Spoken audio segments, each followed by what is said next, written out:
Hi guys! Tara samahan niyo kami tikman itong may kakaibang pares na ultimo sa silog meals nila meron pang mga patwist dahil bukod sa masarap at mura, may pa-only rice pa sila. Dito lang to sa may National Road to Nasan, Muntinlupa City. Tabi lang siya mismo ng Lyceum, Alabang. Ito yung the original tumbong pares sa South na halos lahat ng sineserve na ka-only rice. No wonder kaya maraming kumakain lagi dahil sa sulit at napakamura pa.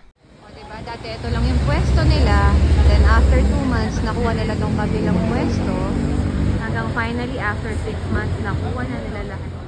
Paano ba namang hindi dadami yung mga taong kumakain dito? Bukod sa may lugaw na sila at iba't ibang klaseng silog meals, marami ka pang choices ng iba't ibang klase ng laman loob para sa pares mo. Sabayan mo pa ng may pa-only rice ay mas lalo pa naging solid. At ito na nga yung sabaw ng pares nila at mamaya malalaman nyo kung bakit kakaiba yung pares nila. Ito yung tumbong, balbakwa, at lechon kawali.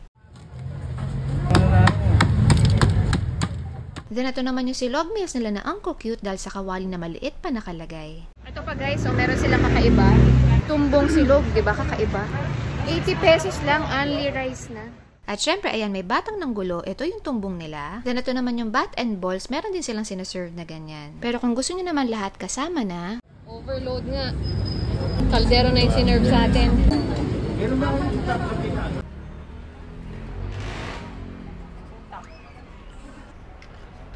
Siyempre, unahin natin. Ayan. Ito, grabe, utak. Ayan. Overload. My God. Sobrang creamy. Try natin ang sabaw. Kaibang pares to, ah.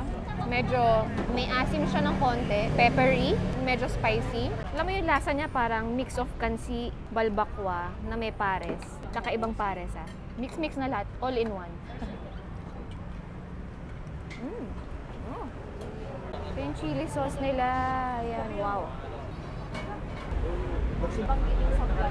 Oh, ayan na.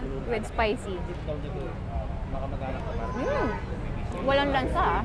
Malinis yung lasa. Naparami lang yung anghang ko. Hi! Sige nga, tikman mo muna. Masarap ba? Masarap to. Mayayain si Kuya. So yun lang guys, share ko lang sana natukan kayo sa video natin for today at kung nagustuhan nyo, paki-like na lang and don't forget to share this to your friends. Thank you for watching. Bye! Mwah!